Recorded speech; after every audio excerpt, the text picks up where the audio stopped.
Today we are going to discuss about the topic portocaval anastomosis. See this diagram, this is the portal vein, the trunk of the portal vein. It is formed by the union of two veins, superior mesenteric vein and the splenic vein. Behind the neck of the pancreas, in front of inferior vena cava, and the level is at the level of L2 vertebra. Now, chiefly in this lecture, we will discuss about the sites of the portocaval anastomosis and their applied importance. There is one condition that is known as portal obstruction, and there are various causes of this portal obstruction.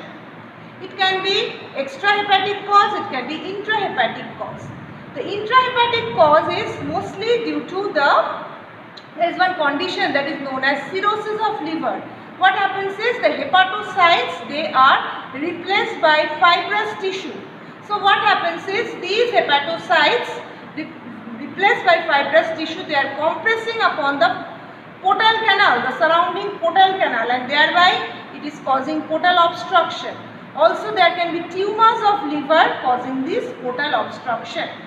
Coming to the extrahepatic cause, it can be due to the enlargement of lymph nodes pressing upon this extrahepatic part of this portal vein, because it is lying in the right free margin of lesser omentum, which is forming the anterior boundary of epiploic foramen.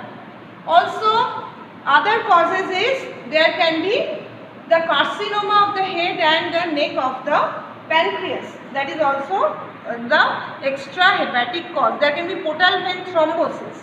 So these are the various causes. So come to the sides. Number one, come to lower end of esophagus.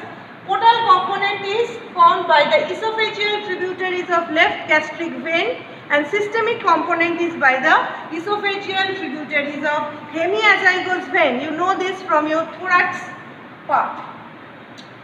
So this is the diagram. Number one, lower end of esophagus. This is hemiazygous vein, and this is the left gastric vein, which is nothing but a tributary arising from the trunk of the portal vein. Applied is esophageal varix. In portal obstruction, what happens is the systemic veins, they are engorged, and this condition is known as esophageal varix. There can be rupture of this venous wall also, and that will cause vomiting of blood, that is known as hematemesis. It has got a very bad prognosis. Number two is the lower end of rectum and anal canal. The portal component is by the superior rectal vein, and the systemic component is the middle and the inferior rectal vein.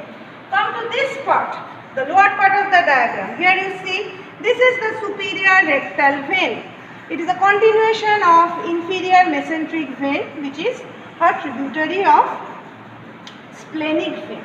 So this is a portal component. The middle and the inferior rectal veins, they are arising from the internal iliac vein, systemic vein. So at this pectinate line of anal canal, you will find this portocaval anastomosis. Applied is these systemic veins, they are engorged in portal obstruction, giving rise to internal rectal pipes. Number three is at umbilicus.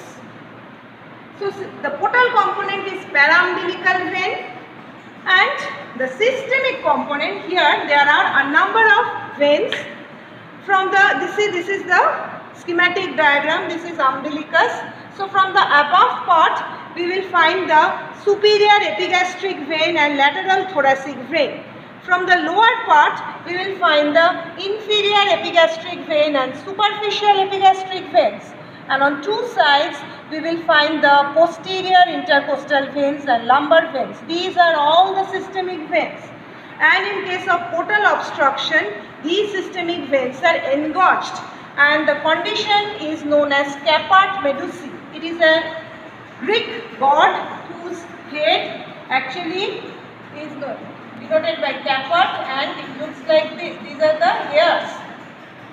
So it looks, the umbilicus looks almost like this. So this is the third part at umbilicus. These are the veins arising from external iliac veins, the systemic veins, and this is paraumbilical vein, which is actually arising from the left division of portal vein. Number 4 is behind the peritoneum of posterior abdominal wall. So the the portal component here is the splenic vein and the colic veins, and they are communicating with left renal veins and other tributaries of inferior vena cava, the systemic veins, via these veins. These are known as veins of Retzius. So this is the part, you see. This is the colic vein, descending colon. So this is the colic vein and this is the splenic vein. So these are the portal component. Systemic component is the left renal vein and the tributaries of other tributaries of inferior vena cava. Number 5 is at the bare area of liver. So the portal component here is the portal radicals of liver, because you know portal veins, the intrahepatic part, they enter inside the liver and they break up into some sinusoids. So that is the portal component. And the systemic component is the diaphragmatic veins. So here you see number 5, the yellow color is the diaphragm. So beneath this, the diaphragm is the diaphragmatic veins, and this is liver. So these are the radicals, portal radicals, they are communicating, and it is at this, the bare area of liver, another site. Number 6 is in falciform ligament. Here the portal component is by the paraumbilical veins and the systemic component is again the diaphragmatic veins. They are communicating via small veins. These are known as accessory portal veins of Sappi. So number 6 is this part. This is the falciform ligament of the liver, this yellow colored structure. So within it, this is the diaphragmatic, this is the subdiaphragmatic veins and this is the paraumbilical veins, because see this one. So this is the area of the communication. Number 7 is at fissure for ligamentum venosum. Now this is only, you will find this in case of fetus, not in case of adults. Here in fetus, what you will find, the left branch of portal vein communicates with the inferior vena cava via ductus venosus. See here, this is the fissure for ligamentum venosum.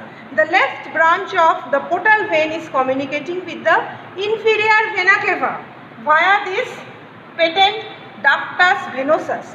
In case of adults, this is replaced by one structure that is known as ligamentum venosum. If it remains patent, then that is an anomaly, that is known as patent ductus arteriosus. After birth, that becomes an anomaly. And the last part is about the posterior vaginal wall. Here the portal component is the superior rectal vein and the systemic component is formed by the vaginal plexus. Thank you.